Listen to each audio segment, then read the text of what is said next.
भगवद गीता में भगवान श्री कृष्ण ने न केवल ज्ञान की बातें बताई हैं, बल्कि जीवन जीने की कलाओं के बारे में भी बताया है। भगवान श्री कृष्ण ने अर्जुन को जो गीता का उपदेश दिया है, वह हर मनुष्य के लिए प्रेरणा स्रोत साबित हो सकता है। गीता में भगवान श्री कृष्ण अर्जुन को उपदेश देते हैं कि जो भी मनुष्य भगवद गीता की 18 बातों को अपनाकर अपने जीवन में उतारता है, वह सभी दुखों से, वासनाओं से, क्रोध से, ईर्ष्या से, लोभ से, मोह से, लालच आदि के बंधनों से मुक्त हो जाता है। तो चलिए जानते हैं भगवद गीता की 18 ज्ञान की बातें। आनंद मनुष्य के भीतर ही निवास करता है, परंतु मनुष्य उसे स्त्री में, घर में और बाहरी सुखों में खोज रहा है। श्री कृष्ण कहते हैं कि भगवान उपासना केवल शरीर से ही नहीं, बल्कि मन से करनी चाहिए। भगवान का वंदन उन्हें प्रेम बंधन में बांधता है। मनुष्य की वासना ही उसके पुनर्जन्म का कारण होती है।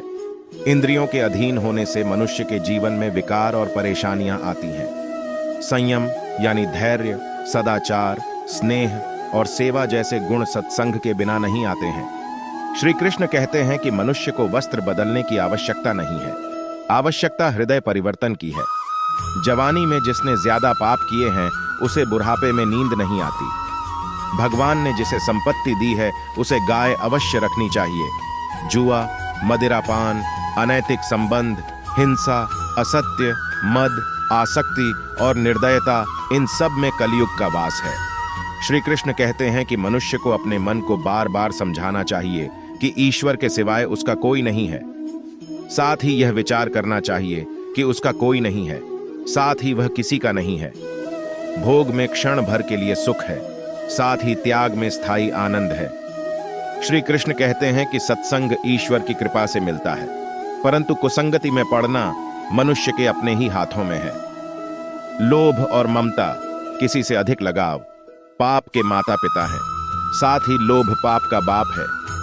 श्री कृष्ण कहते हैं कि स्त्री का धर्म है कि रोज तुलसी और पार्वती का पूजन करें।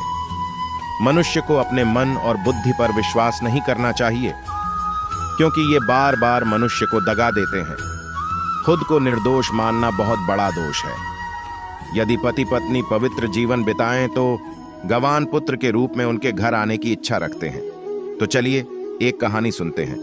एक बार श्री कृष्ण भोजन के लिए बैठे थे, तभी अचानक अपने माँ से बोले, मुझे कुछ काम है, मैं अभी आता हूँ, बस कुछ ही समय में आता हूँ। माँ बोली, अभी तो तुझे भूख लगी थी, अचानक तू कहाँ जा रहा है?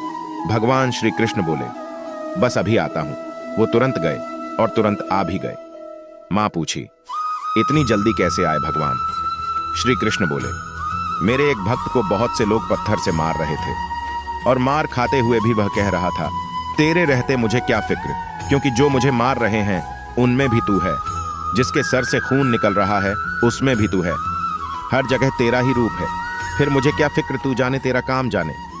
श्री कृष्ण ने माँ से आगे कहा, माँ मेरे प्रति ऐसा समर्पण देखकर मुझसे रहा नहीं गया, मैं खुद को रोक नहीं पाया, मुझे उसकी मदद के लिए जाना पड़ा। माँ ने पूछा, फिर तू इतनी जल्दी कैसे आ गया? श्री कृष्ण बोले, मेरे पहुंचने से पहले उसने भी पत्थर उठा लिया था और अब वो लोगों को वापस मार रहा है। जब उसने परिस्थिति अपने हाथ में ले ली है, फिर मेरा वहां क्या काम, इसीलिए मैं वापस आ गया। अतः यदि हम अपने जीवन में सच्चाई के साथ लगातार मेहनत करते हैं और पूरी जिम्मेदारी भगवान पर छोड़ दे कि अब तू जान तेरा काम जाने, तुझे जो देना होगा दे देना, मैं केवल अपने लक्ष्य को पाने के लिए मेहनत करता रहूंगा।